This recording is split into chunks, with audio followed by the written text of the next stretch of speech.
नमस्कार दोस्तों, एजुकेशन 24 में आपका स्वागत है। दोस्तों आज का वीडियो बहुत ही खास होने वाला है क्योंकि आज के इस वीडियो में हम लोग जानेंगे कि बीए परीक्षा में अगर कोई प्रश्न समझ में ना आए तो उस कंडीशन में हम उस प्रश्न का उत्तर कैसे लिखेंगे, उसका हेडिंग कैसे लिखेंगे, कौन सा तरीका अपनाएंगे, पूरा डिटेल में आज इस वीडियो के अंदर हम लोग जानने वाले हैं।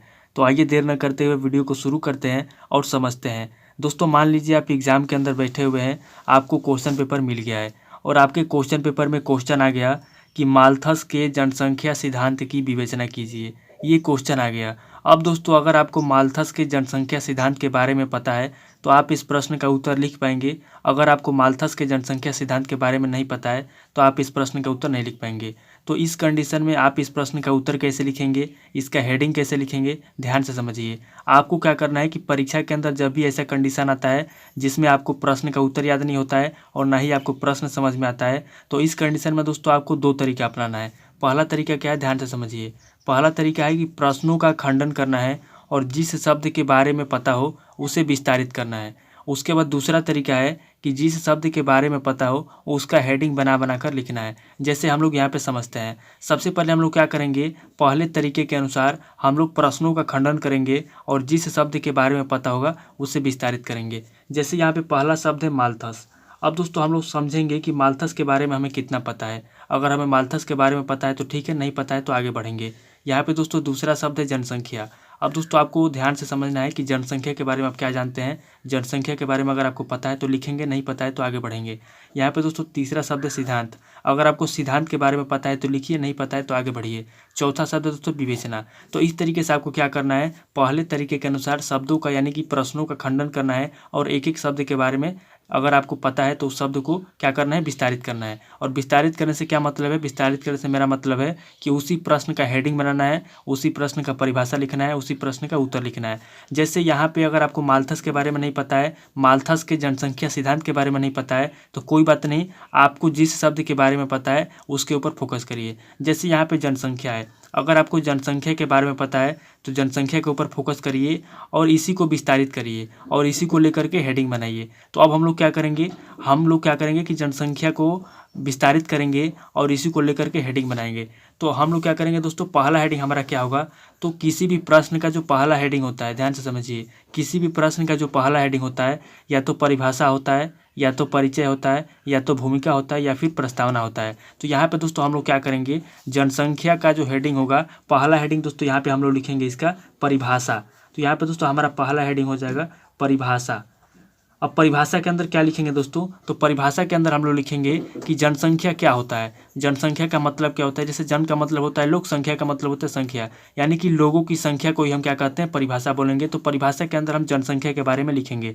अब दोस्तों यहाँ पे जो माल्थस के जो सिद्धांत है, तो हम माल्थस को भी भूल जाएंगे, सिद्धांत को भी भूल जाएंगे और विवेचना को भी भूल जाएंगे। हम बस जनसंख्या को याद करेंगे और जनसंख्या को याद करके इसी के ऊपर पूरा विस्तारित करके इसका हेडिंग लिखेंगे। तो यहाँ पे दोस्तों हम लोग जनसंख्या का परिभाषा लिख लिए। अब क्या करेंगे, आप किस तरीके से बनाएंगे, तो यहाँ पे दोस्तों हम लोग दूसरा हेडिंग लिखेंगे।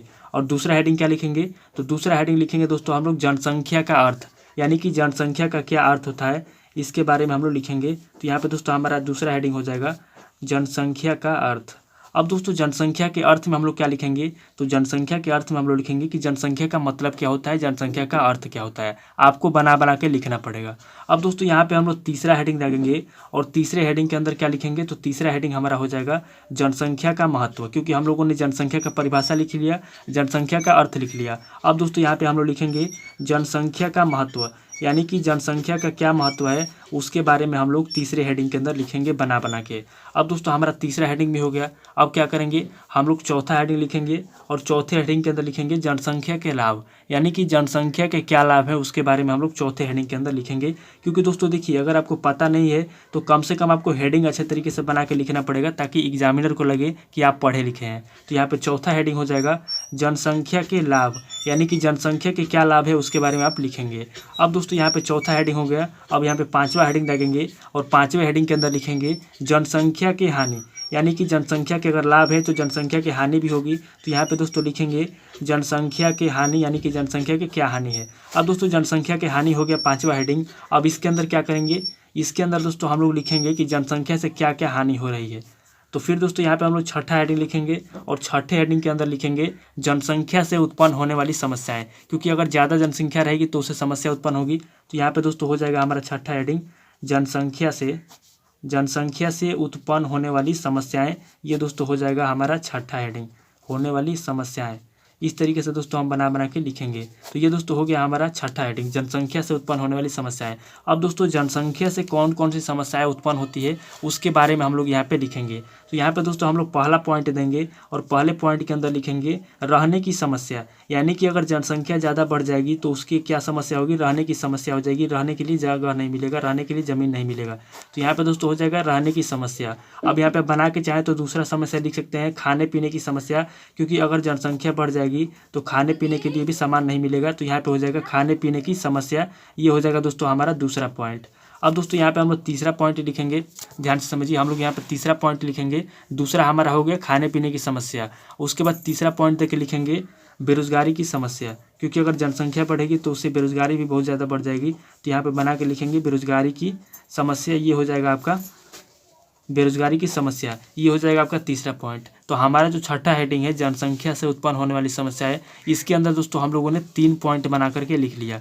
अब दोस्तों क्या करेंगे, लास्ट में हम क्या करेंगे, लास्ट में लिखेंगे यहाँ पे 7वां हेडिंग लिखेंगे हम लोग। अगर आपको पता है जनसंख्या के बारे में, जो हमारा क्वेश्चन था माल्थस के जनसंख्या सिद्धांत की विवेचना कीजिए, तो हम लोग माल्थस को भी भूल गए, सिद्धांत विवेचना इस सबको भूल जाना है। आपको जनसंख्या के ऊपर फोकस करना है। तो जनसंख्या का हम लोग परिभाषा लिख लिए, जनसंख्या का अर्थ लिख लिए, जनसंख्या का महत्व हो गया, जनसंख्या के लाभ हो गया, जनसंख्या की हानि, फिर उसके बाद जनसंख्या से उत्पन्न होने वाली समस्याएं।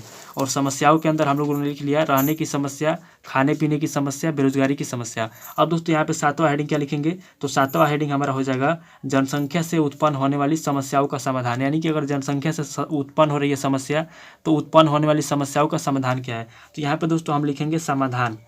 यहाँ पे दोस्तों हम लोग समाधान लिखेंगे और समाधान लिख के क्या करेंगे, इसके अंदर जनसंख्या से जो भी समस्याएं उत्पन्न हो रही है उसका समाधान हम इसके अंदर लिखेंगे।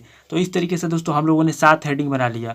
अब दोस्तों लास्ट में अगर हमको कोई हेडिंग याद नहीं आएगा तो लास्ट में हम यहाँ पे 8वां हेडिंग क्या लिखेंगे, लास्ट में हम यहाँ पे निष्कर्ष लिख देंगे, क्योंकि किसी भी हेडिंग का जो लास्ट हेडिंग होता है निष्कर्ष होता है। आप यहाँ पे पूरे प्रश्न का, यानी कि जो जनसंख्या के ऊपर आप लिखे हैं, जनसंख्या के ऊपर आप जो हेडिंग लिखे हैं उसका पूरा निष्कर्ष लिख देंगे कि निष्कर्ष क्या होता है, इस प्रश्न का निष्कर्ष क्या निकला। तो इस तरीके से दोस्तों आपको क्या करना है, जब भी कोई प्रश्न आपको समझ में नहीं आता है तो आपको 2 तरीका अपनाना है। पहला क्या है, प्रश्नों का खंडन करना है और जिस शब्द के बारे में आपको पता है उसे विस्तारित करना है। जिस तरीके से हम लोगों को जनसंख्या के बारे में पता था और हम लोगों ने जनसंख्या को लेकर के विस्तारित कर दिया, और यहाँ पे दोस्तों हम लोगों ने 8 हेडिंग बना लिया। ध्यान से समझिए, हम लोगों ने यहाँ पे 8 हेडिंग बना लिया। उसी तरीके से आपको जिस प्रश्न के बारे में नहीं पता हो या फिर उसका उत्तर याद ना हो तो आपको क्या करना है, जिस शब्द के बारे में पता है, चाहे वो कोई भी शब्द हो। मान लीजिए अगर यहाँ पे जनसंख्या नहीं होता, सिद्धांत होता, तो हम लोग सिद्धांत को लेकर के विस्तारित करते हैं, या फिर अगर सिद्धांत नहीं होता विवेचना होता तो विवेचना को लेकर के विस्तारित करते कि विवेचना मतलब क्या होता है, विवेचना का अर्थ क्या होता है, विवेचना का परिभाषा क्या होता है, विवेचना का शाब्दिक अर्थ क्या होता है। इस तरीके से हम बना के लिखते हैं। उसके बाद दूसरा तरीका क्या है, जिस शब्द के बारे में पता हो उसका हेडिंग बना कर लिखना है। यानी कि हमको अगर जनसंख्या के बारे में पता है तो हम जनसंख्या के ऊपर फोकस करेंगे और इसी का हेडिंग बना कर लिखेंगे, क्योंकि अगर एग्जाम के अंदर अगर आपको पास होना है तो अगर आपको क्वेश्चन का उत्तर, सटीक उत्तर पता नहीं है तो आपको हेडिंग अच्छे तरीके से बनाना पड़ेगा, ताकि एग्जामिनर को लगे कि आप पढ़े लिखे हैं और अच्छे तरीके से उसका उत्तर एक्सप्लेन करके लिखे हुए हैं। तो इस तरीके से दोस्तों आपको 2 तरीका याद रखना है और किसी भी प्रश्न का उत्तर चाहे आपको याद हो चाहे ना हो, आपको 2 तरीका अपनाना है। आप परीक्षा के अंदर किसी भी प्रश्न का उत्तर अच्छे तरीके से लिख पाएंगे। तो दोस्तों आपको ये वीडियो कैसा लगा, अगर वीडियो अच्छा लगा तो वीडियो को लाइक कीजिए, शेयर कीजिए और कमेंट करके बताइए कि आपको नेक्स्ट वीडियो किस टॉपिक के ऊपर चाहिए। थैंक यू दोस्तों।